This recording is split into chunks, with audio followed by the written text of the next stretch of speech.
Now, Final Station is one of those games that you've probably heard of if you play on Steam. It's been out for quite some time on Steam, but with the grand handheld indie game console that is the Switch, Final Station has finally come to the Switch. And it's basically the story of you driving this unique train, traveling across these different stations in what it seems to be like the second coming of this apocalypse. And it's a really well told post-apocalyptic story. You start off and things are starting to look a little bit weird, and then more and more you're dealing with all of these creatures and all these interesting scenarios coming out. And the idea is you want to save these survivors to take them to the next station, to not necessarily progress the story, but to flesh out the world and the universe that you're in. And it really does become darker and bleaker, and while it answers a lot of questions, it leaves just enough unanswered to really keep you salivating and really keep you interested in the story itself. And so it also comes with a DLC on the Switch, which is set in the same world around the same time of a guy driving a car.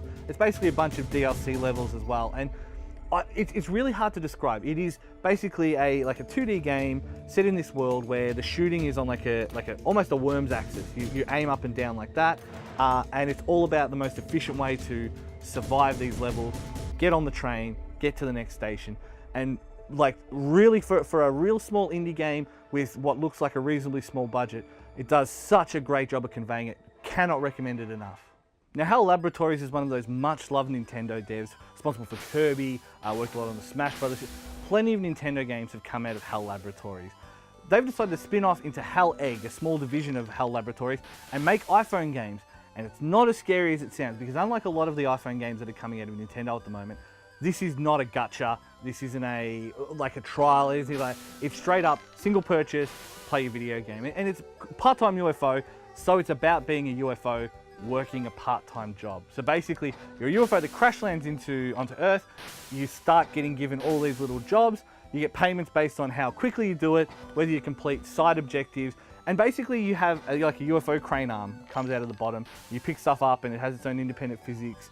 Let's say you have to put all the turnips into the back of the truck. Let's say you have to construct the statue like it was originally.